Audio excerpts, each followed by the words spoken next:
I want to talk to you today about the ladder to greatness. And I am going to bring to you a knight's tale from the Middle Ages that I found. It's very interesting. This is Randall Terry. Wait a minute. I'm Randall Terry. This is Voice of Resistance. Good, keep that. Use that. Yeah.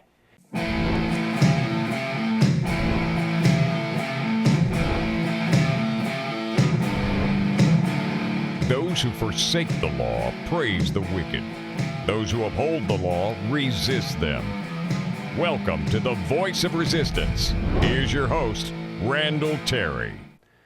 I want to bear my heart with you on this program and talk with you about how you can become successful, how you can become great.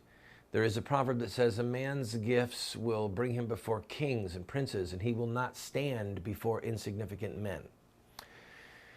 And I'm going to come at this from several different angles, but the most important angle is what's here inside of us.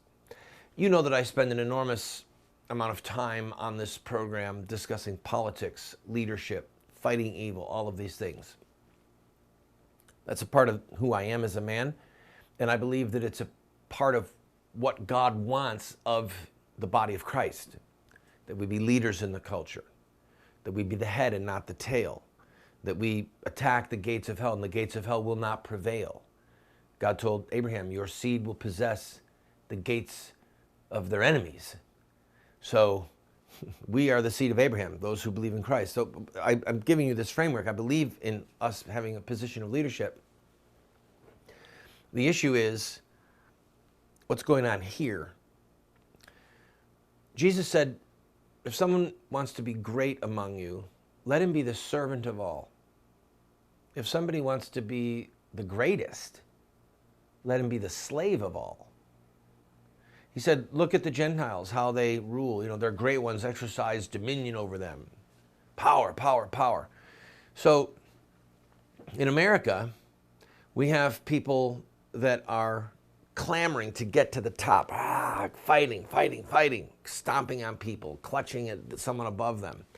And there's another ladder over here that very few people travel on. The ladder of service. We in America call our elected officials public servants, or people that are on the government payroll as public servants. They serve the public. I know that that has become largely a misnomer because there's so few of them that actually have a servant's heart. Just go to many of our Department of Motor Vehicles, for example, and see what I'm talking about. But there are some good people there. But I think most of us have had an experience with a bureaucrat who is a public not servant. Anyway, think in your life of the people who have helped you the most. The people who were there for you in a moment of crisis. When we had to move because our son is fighting cancer, we came to a foreign city. We knew no one, literally no one. And we had a couple of guys from a church who furnished our entire house that we rented. When we came here, we brought clothing, school books, instruments in our pickup truck and a little trailer behind it. No furniture, no silverware, nothing. And these men who did not know us, served us. They were the greatest for us. They served us. They had a servant's heart. They weren't looking for anything out of it. So here are some ways that you can test your own heart. You ready? How do you treat the elderly? How do we treat the elderly? Now, when I say elderly, I mean go right to someone in a hospital bed or bedbound in their own home, right on death's door, old age, and work backwards. Do we give them a sip of water? Do we hold their hand or stroke their forehead? Do we read to them? Do we ask, can I go get you something? Do we ask their caregiver, is there anything you need from the store? Or would you like a little break? Would you like to just go somewhere for an hour or two? Just clear your mind. In other words, the reason I'm using this as an illustration is because normally in a setting like that, there's nothing that this person can do for us. There's nothing that they can do in return. And so the overarching question is, how do we treat people who don't have something that we need or want? We're just doing it for the sake and the love of Christ. So you look at the elderly, you look at children, you look at the handicapped, and then say, how do I serve them? Do I serve them?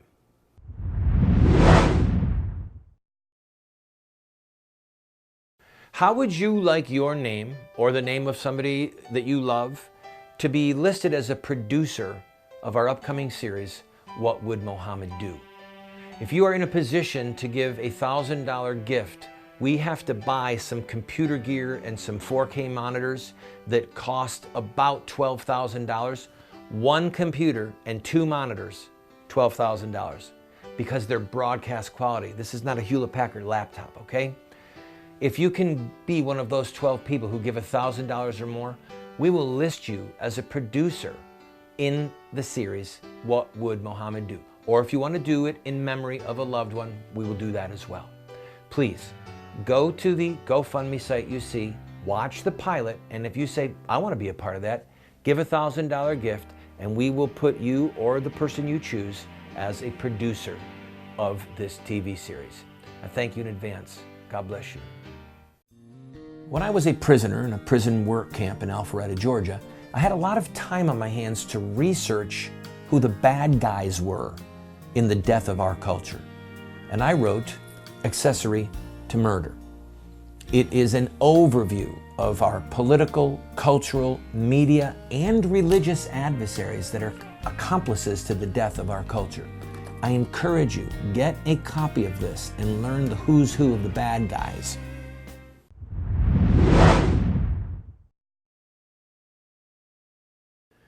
I admit that I have had, in many aspects, a good life, a fun life.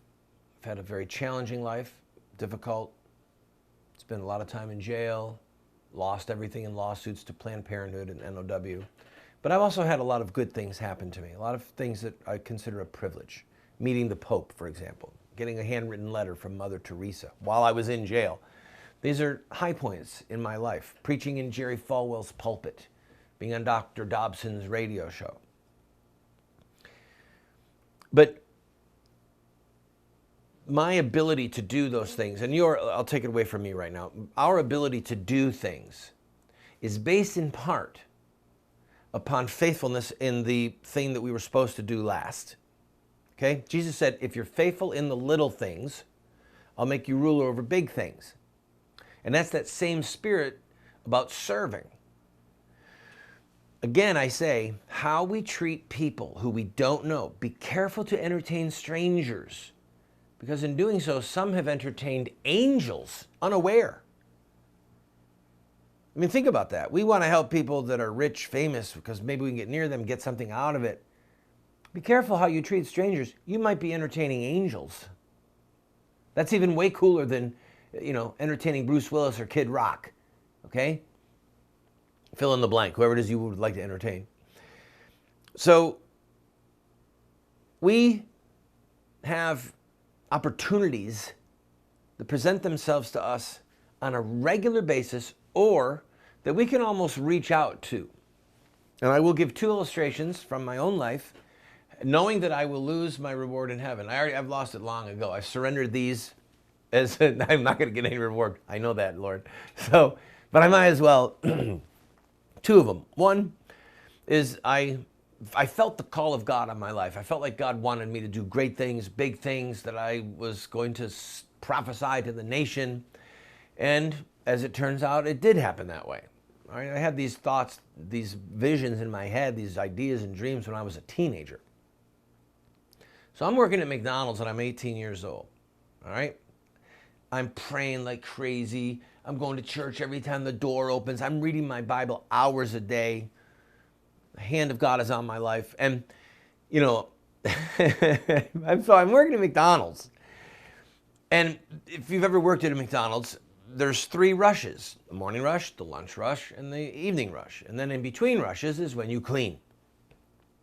So we were between the morning rush and the afternoon rush, the lunch rush, cleaning. And I had a short little broom about that long and one of those metal things that opens up, the lid. And I'm going around sweeping. And the frozen French fries are white, stark white when they come out of the freezer. So I'm sweeping around the freezer, and McDonald's freezers are really deep. They're like this deep. You could barely reach to the back to get the bag.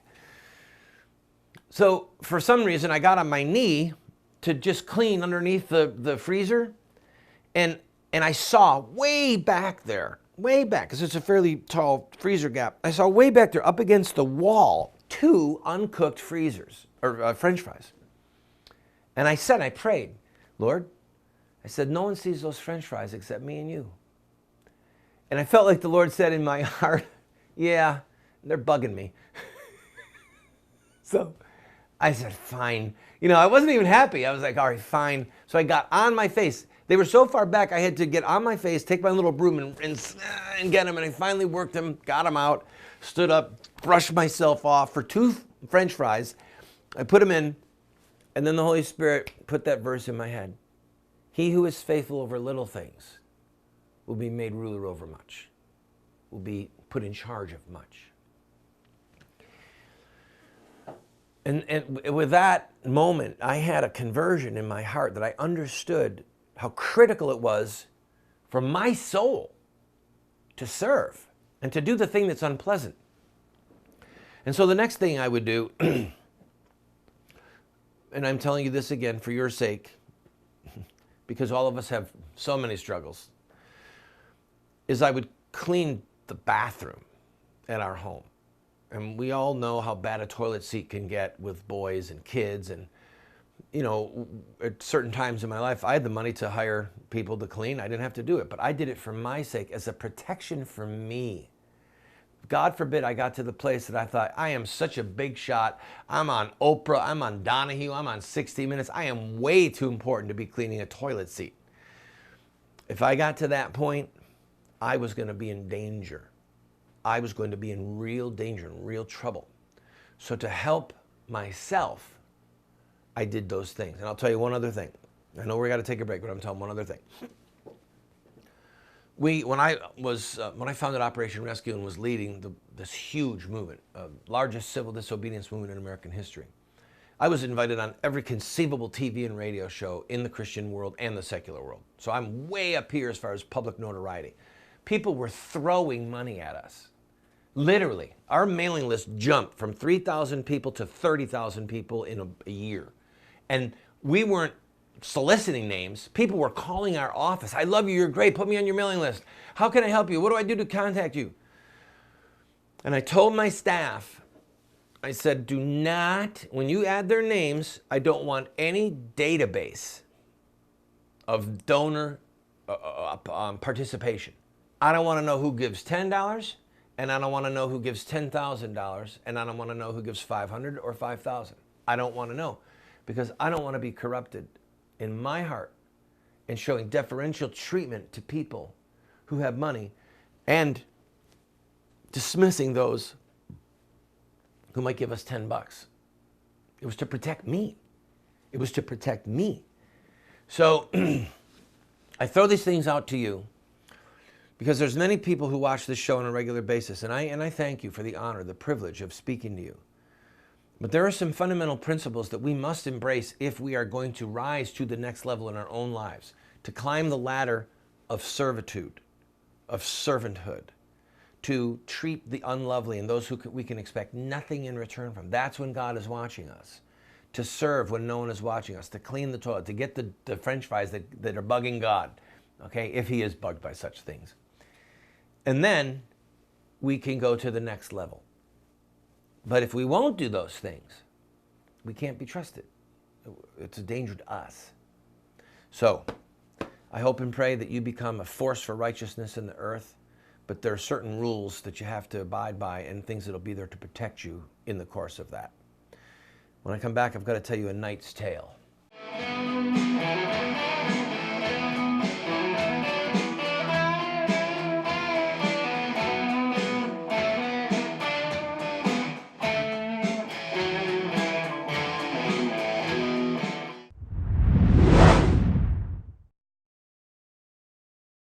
Christians must be involved in government, period. If Christians weren't involved in government, we would not have a United States of America.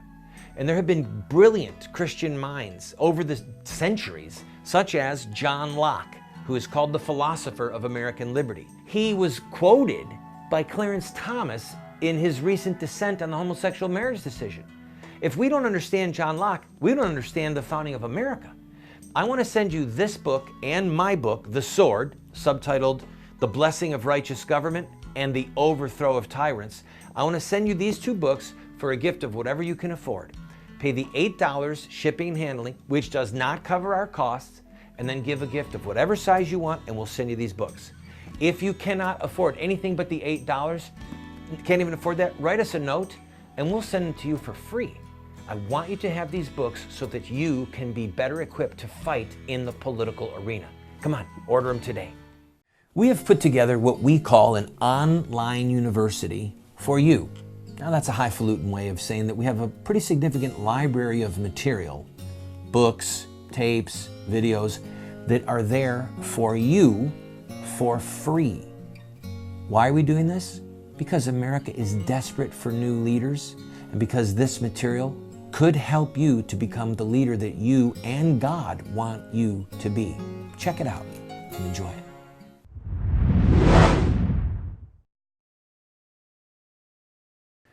I am fond of the Knights of the Round Table, of stories about the Crusades, images of knights riding on horses with their banners waving in the wind, a cross on their flag or some emblem on their armor, on their shield, signifying valor and Christianity.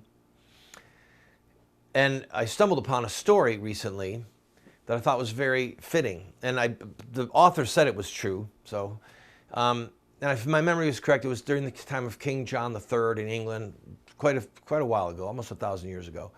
And he had sent some knights on some errand, some mission. And in those days, knights would stop at various castles and ask if they could be put up for a day or 2 days so that their horses could rest, they could be fed, etc. So when the knights were going up towards the northern border, towards Scotland, where the ruins of Hadrian's Wall are, they came upon a castle that none of them have ever been to, and it was they all just kind of looked at it and thought, huh. And it was fine piece of, the building was fine, you know, and I'm telling this in modern language, but there was just something about it that that made them ill at ease. And as they approached, they saw the guards there, and they asked if they could be put up, you know, men who were near the cudgel, whatever that thing is called, I forget the name. Anyway, portcullis. I'm sorry. So the guards wouldn't let him in. Said no. The owner has said that for the time being and for some time we are not entertaining strangers. And I'm sorry, but you're going to have to go. The next castle is about, you know, a day's journey. And they were worn out. And they explained, we're on the king's business, and the man said, well, you know, we're thankful for his majesty, but you can't stay here.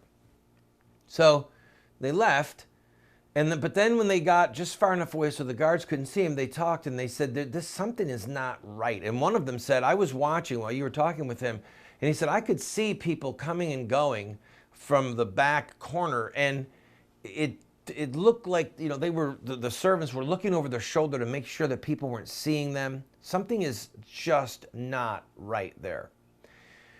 And they debated what to do, what not to do. And then finally, one of them noticed, just through a little clearing, what appeared to be a graveyard. But they weren't sure. There was loose dirt, there was new dirt. And so they came over and they started kicking around in the dirt, and it turned out to be a shallow grave. And there were literally the remains of babies, of small babies. So they were, as you can imagine, freaked out. They didn't know what to do, but they said, all right, look, we're not leaving. Let's camp here for the night. So they sat, they didn't even build a fire. They didn't want them to know that they were nearby. And they decided that one of them was going to go in as a spy on the next day. So he took off all of his really nice clothing and got some undergarments, got him a little bit soiled up, and went around and came in where he saw the other servants. And he was able actually to get in, all right? So he got in, and what he saw completely freaked him out, like beyond imagination. I will tell you what he found and what they did when I come back.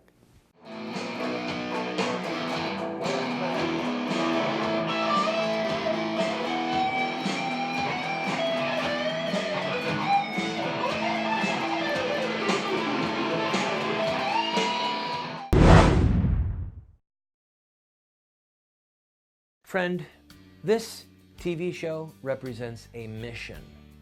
It's to be a voice of resistance to the evil in the land, but also to inspire people like you to take a stand at any level that you might be able to equip you, to inspire you, to challenge you, to give you the rhetorical ammunition that you need. But we still have to pay bills. This program, as you know, if you're a regular viewer, we don't spend a lot of time raising money. We don't spend a lot of time saying, oh, you need to buy this and we're gonna, no. We're bringing you a message, but we still have bills that we need to pay. I'm asking you, if you have been blessed by this show, to please go to our website or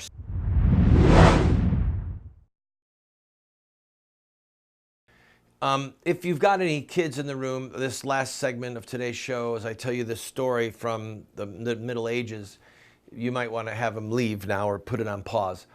So this knight of this group is able to successfully enter the castle as a spy to see what's going on.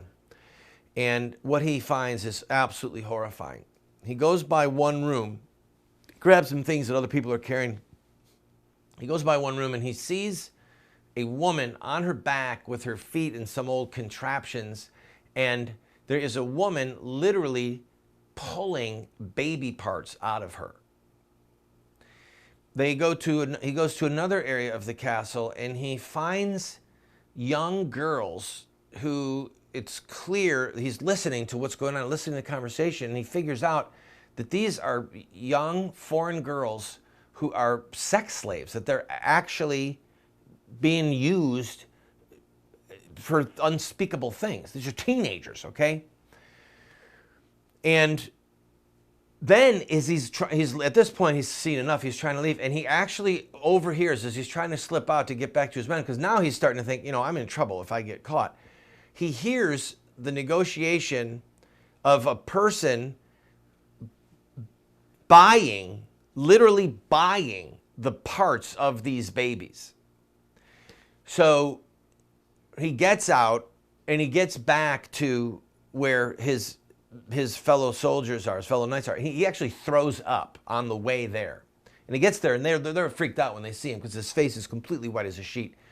And they ask him, what is wrong? And he said, you see, he talked about the shallow graves that they found. You cannot believe what is going on there. And then he explained to them everything that they had seen. Now, these are the king's knights, right? These are good men. These are Christian men. They served the Lord in the way they understood him at that time. And they came unhinged in a good sense. The knight spirit, the spirit of valor rose up within them. And they just said, how could we face our wives? How could we face our children? How could we face our peers in the king's court if we don't deal with this right now? So they went in and they went to the guards. They come back with the horse, says, we want to go. And they said, no. And they said, you're going to let us in. And they said, no, we're not. They overcame them quickly and bound them upon threat of killing them. And then they rode in, and I'm about out of time, but at the end of the day, what they did was they found out who the leaders were. They gathered them together and they tried them on the spot. They held court. They found a few of the servants that would testify what they were doing. They tried them all on the spot and they executed them for the crimes that they had committed against these teenagers and against these children. I'll tell you more about it another time. I'm out of time. I can't believe this.